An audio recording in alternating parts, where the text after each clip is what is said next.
नमस्कार. आज आपण मस्त अशी खुसखुशीत अशी मटरी बनवायची. त्यासाठी मी इथं 1 वाटी मैदा घेतलाय आणि 1 वाटी रवा घेतलाय. हे 2 वाटी घेतले, म्हणून इथे हे 2 वाटी बेसन घेतले. त्याच वाटीनं ह्या एकाच वाटीनं मोजून मी सगळं प्रमाण घेतलेले पिठाचं. अगोदर आपल्याला रवा आणि मैदा याचं पीठ मळून घ्यायचं आणि नंतर बेसन पिठाचं पीठ मळून घ्यायचं. हा मैदा मी चाळून घेतलेला आहे आणि हे रवा. यामध्ये चवीपुरतं मीठ टाकायचं, थोडा ओवा टाकायचा हातावरती चोळून,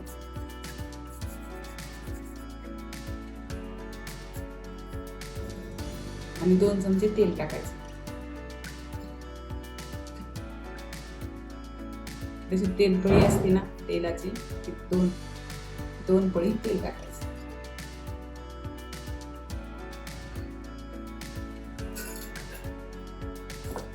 तेल ही मैद्याला आणि रव्याला चांगलं चोळून घ्यायचं आणि मग थोडं थोडं पाणी टाकून आपल्याला हे पीठ मळून घ्यायचं. आता तेल एकदम व्यवस्थित आता पिठाला चोळलेले, तर थोडं थोडं पाणी टाकून हे पीठ घट्ट असं मळून घ्यायचं.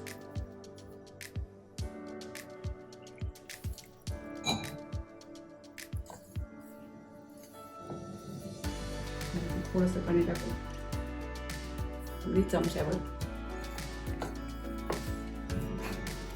हे पीठ आपल्याला दुसऱ्या भांड्यामध्ये आपण झाकून ठेवू.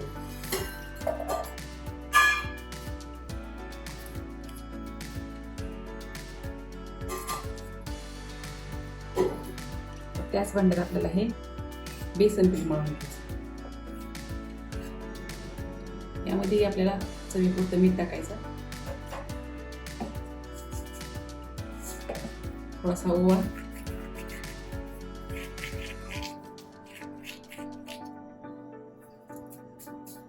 थोडी मिरची पावडर, इथे मी चिमूटभर हिंग घेतलेला आहे, आणि हे 2 चमचे मी कसुरी मेथी घेतली, थोडी चोळून टाकायची. तव्यावरती मी थोडी भाजून घेतलेली.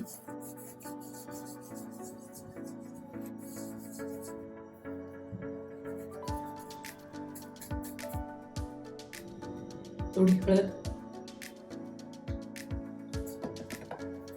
आणि 1 चमचा तेल टाकायचं.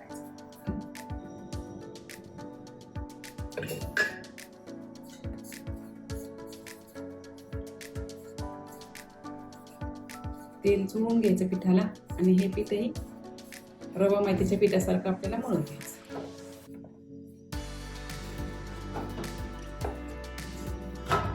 आता हे पीठ आपलं मळून झाले. आता हे थोडा वेळ झाकून ठेवू. आता ह्या रव्याच्या पिठाची आपल्याला एक पोळी लाटून घ्यायची.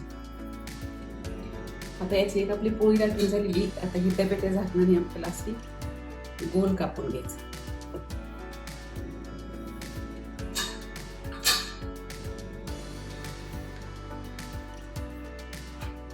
आता दुसरी अशीच पोळी आपल्याला बेसन पिठाची लाटून.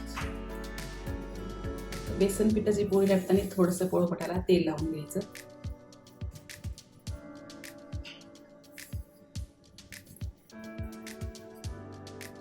आता ही बेसन पिठाची पण पोळी लाटून तयार आहे आपली. त्याच डब्याच्या झाकणानं कट करून घ्यायची. आता आपल्याला खाली ही रव्याची पोळी ठेवायची आणि वरती बेसनाची ठेवायची आणि थोडं लाटून घ्यायचं.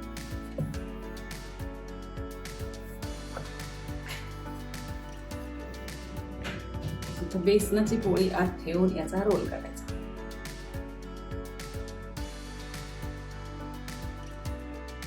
रोल एकदम घट्ट करून घ्यायचा.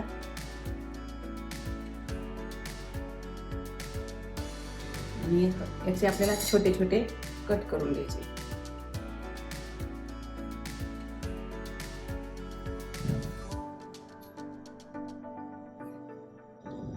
आता हे असं उभं मांडायचं आणि असं प्रेस करून घ्यायचं.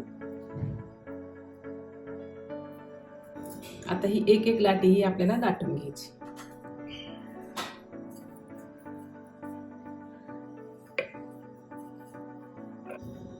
याच्या सगळ्या लाटी आपल्याला लाटून घ्यायच्या.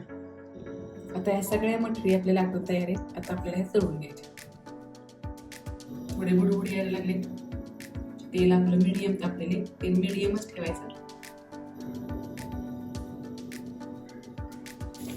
गॅसही मीडियम करायचा. वरती तळून आल्यानंतरच आपल्याला हे परतून घ्यायचं. मटरी वरती आली होऊन की लगेच गॅस आपल्याला एकदम कमी करायचा. थोडा थोडा तांबूस कलर यायला लागला हे काढून घ्यायचं. मस्त एकदम क्रिस्पी अशी आपली ही मटरी तयार आहे. तर नक्की करून बघा.